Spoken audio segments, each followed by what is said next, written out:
Right now, to run a single advanced AI assistant for just 1 year, it can take like millions of gallons of cooling water and enough electricity to power a small city. Yeah, it's staggering. Right. We spent the last 2 decades thinking of the digital world as completely weightless. I mean, we literally called it the cloud. But the reality is, the cloud isn't a cloud at all. No, not even close. It's this massive, incredibly hungry beast made of concrete, steel, and uranium. It's a very harsh collision with physical reality, honestly. The whole aesthetic of the digital revolution was supposed to be invisible and seamless. Right. But instead, we are looking at an industrial expansion on a scale we really haven't seen in nearly a century. Welcome to today's deep dive. Mm. We're looking at a highly comprehensive source today. It's the 4 p.m. news brief from the Daily Tech Reader, specifically their dispatch from Friday, July 10th, 2026. A dense one. Very dense. And for you, the listener, trying to keep up with the fire hose of daily news right now can feel, well, completely overwhelming. You've got extreme summer weather patterns on one side, massive geopolitical shifts on the other. Fluctuating markets. Exactly. Fluctuating markets, and just this relentless march of AI. So Yeah. our mission today is to take this massive, chaotic snapshot of the world and distill it down into a cohesive picture. Because when you take a step back from the frantic daily headlines and really analyze a snapshot like this, the noise kind of fades, and the underlying architecture of the global economy becomes incredibly clear. Yeah. You stop reacting and you start actually understanding. And the overarching theme we are pulling from this July 2026 brief is that the global economy has officially moved past the hype phase of new technology. Oh, definitively. We're done with the wild speculation of the early 2020s. The world is now ruthlessly focused on long-term investment, pouring actual physical concrete and demanding measurable, hard-nosed productivity. If you have a retirement account, or if you're trying to figure out your career trajectory right now, this shift from software hype to heavy physical infrastructure completely rewrites where the safe money is moving over the next 10 years. It absolutely does. Okay, let's unpack this. Let's start with the literal foundation. We cannot have this new digital revolution without the physical power to run it. That is the defining bottleneck of our current era. I mean, the entire digital world is currently being held hostage by the limits of the physical world. The data in our source material makes this so stark. AI infrastructure and data center construction are currently the fastest growing investment categories out there. And is driving a massive, unprecedented spike in long-term electricity demand. The brief notes that utilities are literally scrambling to rip up and rewrite their demand forecasts. And we have to explain why that is happening. When you do a traditional internet search, it requires a tiny fraction of a watt of electricity. Right, it's negligible. Exactly. But when you ask an AI model to generate an original answer or write code or, say, create an image, it requires massive amounts of computation. You are forcing thousands of processors to work at maximum capacity simultaneously. Wow. And they draw enormous power, and they get incredibly hot. Which explained this next detail from the brief. As a result of this power draw, we are seeing a massive renewed investment in nuclear energy. Yes. As well as battery storage and these huge grid modernization projects. Plus, semiconductor and advanced manufacturing remain top strategic national priorities globally. They have to be. But wait, hold on. I have to challenge this a bit. Because if businesses are pouring hundreds of billions of dollars into these physical data centers and new nuclear plants, who is absorbing that cost? Well, I mean, aren't we just trading a little bit of digital efficiency for a massively expensive footprint that our current power grids can't even support? You're touching on the exact tension that is reshaping global supply chains right now. Think of this transition like the shift from horse-drawn carriages to the Model T. When the first mass-market cars rolled out, everyone was obsessed with the vehicles themselves. But the real money and the real economic bottleneck was in who was going to pave the roads, lay the oil pipelines, and build the gas stations. Oh, I see. Right now, data centers, copper wiring, and uranium are our paved roads and gas stations. So the people selling the picks and shovels during the gold rush are the ones actually building the economy. Exactly. If we connect this to the bigger picture, long-term energy planning is now almost entirely dictated by the needs of the digital economy. We aren't just building data centers, we are having to rebuild the entire energy grid to support them. That's incredible. And this matters immensely to you, the listener, because this explains the broader market behavior. The brief notes that international investment sentiment remains cautiously constructive. Cautiously constructive. Because investors are exhausted by the short-term speculation of apps and software, building a multi-billion-dollar nuclear-powered data center takes years.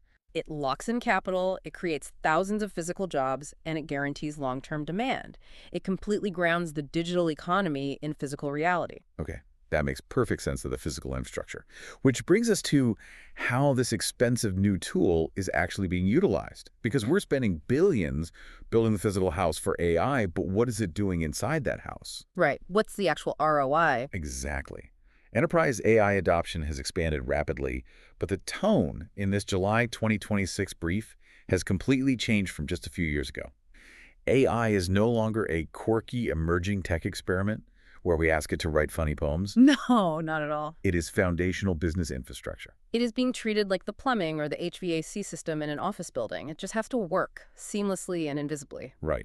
The brief notes that AI agents are actively in production environments. AI coding assistants are completely reshaping software engineering. And it mentions that multimodal and edge AI capabilities are growing across industries. Let's pause and define that, actually, because it sounds like heavy jargon. It is, but it's a really important concept. Multimodal just means the AI can process more than just text. Like what? Like it can understand audio, analyze live video feeds, and read complex charts simultaneously. Okay. And edge AI is fascinating. It means the AI isn't sitting in one of those massive, power-hungry cloud servers miles away. The processing is happening right there on the edge of the network. Like on the device itself. Exactly, like directly inside your smartwatch or in a sensor on a factory floor.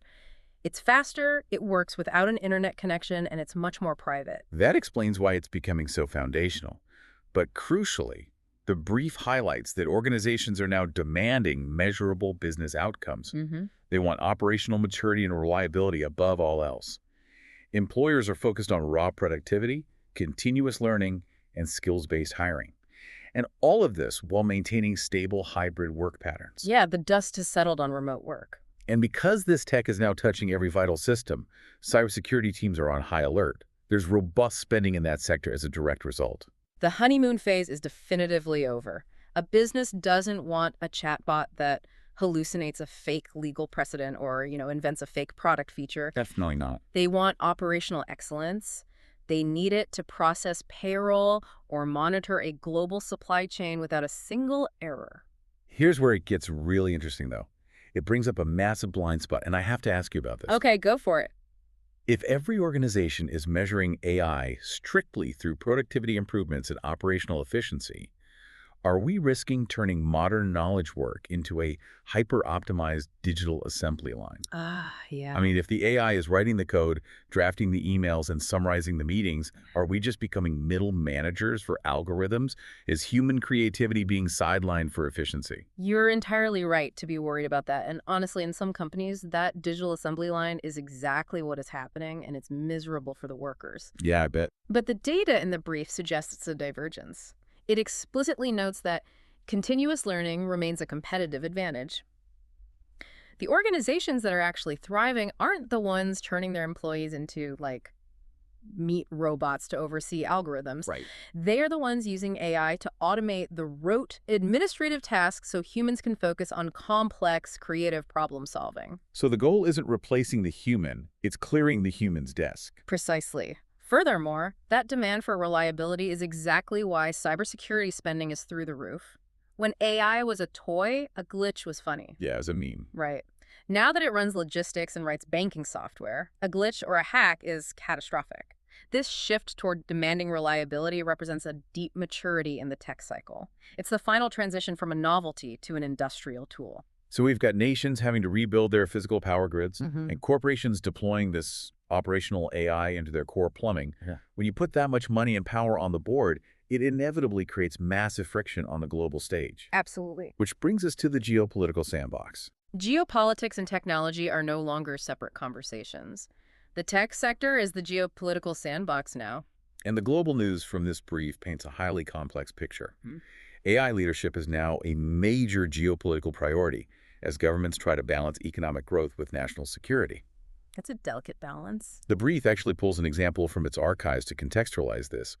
Back in June 2026, Florida became the first state to actually sue OpenAI over safety failures. Right. So you have state-level pushback on safety here in the U.S., while on the global stage, things are highly volatile. Ukraine and Russia are continuing military operations. NATO remains hyper-focused on European security, Mm. and developments in the Middle East remain crucial to global energy markets, which the brief contextualizes with an archive story from May 2026 about tentative U.S.-Iran peace talks concerning the Strait of Hormuz.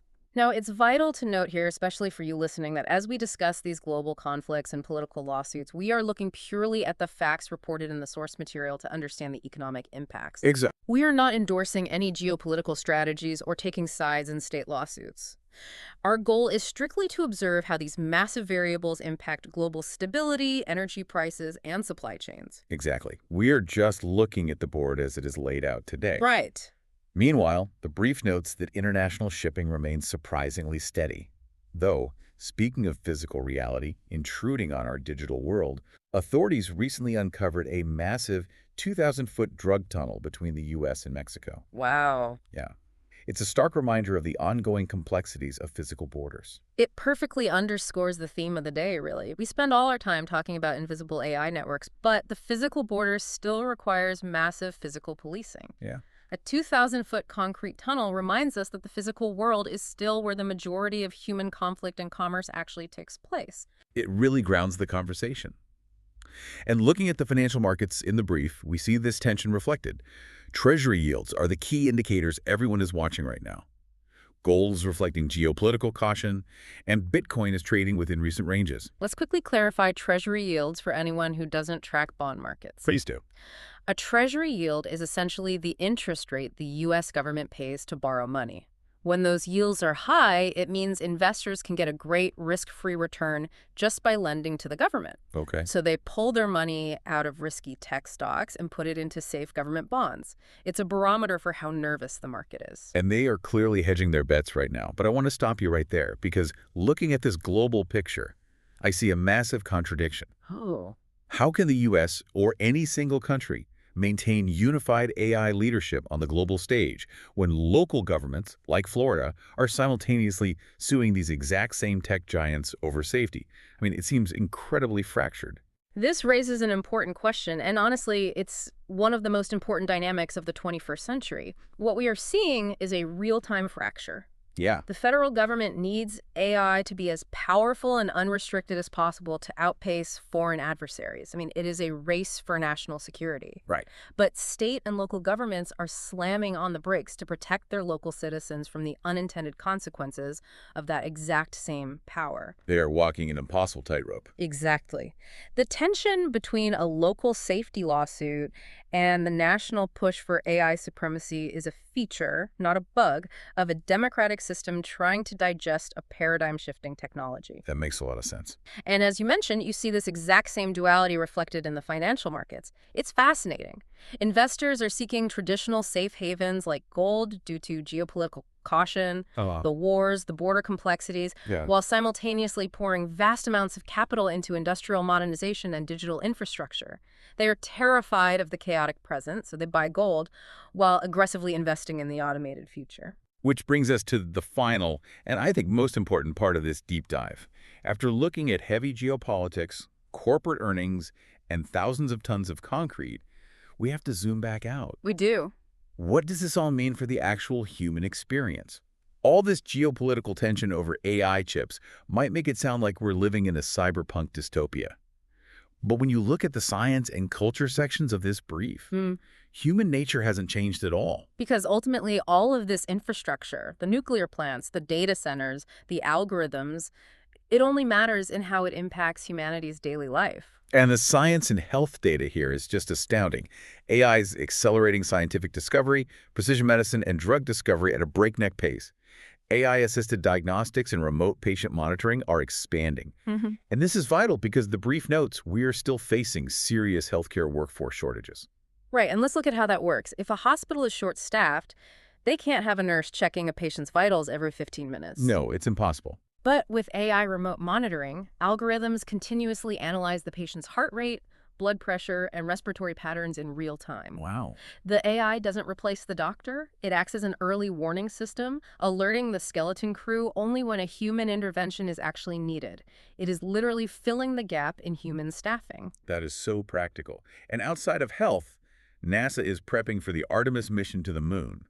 Fusion energy and quantum computing research are progressing steadily, and climate monitoring satellites are getting better at watching our planet. The fusion energy detail is a perfect example of AI's real-world impact. Oh, really? How so? Well, we have known the theory of fusion for decades. It requires containing plasma that is hotter than the sun, Right. but the magnetic fields holding that plasma need to be adjusted in milliseconds to keep it stable. Human brains and traditional software simply cannot do that math fast enough, but AI can. That is wild. We are simulating molecules and adjusting physical containment fields at speeds that were impossible 5 years ago. That is mind-blowing. But then you turn the page to the culture and weather sections of the brief for this July weekend, and it's summer. Yeah, normal life goes on. Exactly. The World Cup is drawing massive global audiences. Summer travel, movies, live entertainment, they're all healthy. Podcasts and independent creators remain incredibly strong. Streaming competition is intense, and yes, AI is increasingly being incorporated into music and creative production. And then there's the weather.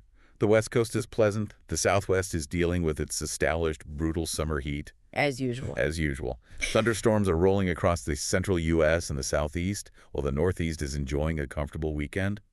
Meanwhile, over in Europe, severe heat is significantly affecting agriculture and infrastructure. It's a very grounding contrast. So what does this all mean? We are living in a split-screen reality. Yeah.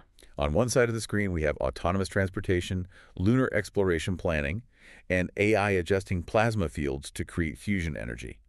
It looks like a pure sci-fi utopia. But on the other side of the screen, we are still just packing our bags for a summer weekend, trying to dodge very real thunderstorms in the Midwest, dealing with crop-damaging heat waves, and screaming at the television during the World Cup. What's fascinating here is how the source material proves that innovation is complementing rather than erasing established human traditions. Oh, that's a good point. We always have this underlying fear that technology will replace our humanity.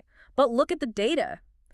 AI might be helping to mix and produce a new pop song, but live entertainment attendance remains incredibly healthy. People still want to be in a crowd. Yeah, you can't replace that energy. Exactly. We might have the most advanced predictive algorithms in the world, but human athletic competition, the World Cup, remains the biggest sports story on the planet. We don't want to watch robots play soccer. We want to watch humans push their physical limits. So whether we are using cutting-edge quantum computing to track global climate data, or just pulling out our phone to find a clear day to drive to the coast, the technology is fundamentally in service of the human experience. We're building these massive digital brains, but at the end of the day, we still just want to go to a football game on a sunny afternoon. Exactly. The technology scales, the infrastructure gets heavier, but our core human desires, connection, entertainment, comfort, remain incredibly consistent. As we wrap up today's deep dive, I want to remind you that this snapshot of July 10th, 2026 is going to be remembered. Not for the wild speculation or the hype of the early 2020s, but for this disciplined execution. Absolutely. This is the era of building the physical and digital architecture of the next decade. It's about productivity, measurable outcomes, and powering the actual heavy concrete that will hold up the future. I want to leave you with a final thought to mull over, actually. We've seen throughout this discussion that AI is now treated like electricity. It is a foundational infrastructural utility. But what happens to our society when a utility that we depend on for everything from medical diagnostics to national security is capable of learning and evolving on its own? We know exactly how to manage a physical power grid. We know how to lay the wires and regulate the voltage. But we are only just beginning to learn how to manage a cognitive grid. A cognitive grid. We are building the roads, but the roads are thinking. Exactly. That is a wild concept to leave on. Thank you so much for joining us on this deep dive. Keep questioning the world around you. Keep looking for those deeper patterns in the daily news. And remember, for all the talk of a weightless, invisible future, the world we are actually building is wonderfully, undeniably heavy. Catch you next time.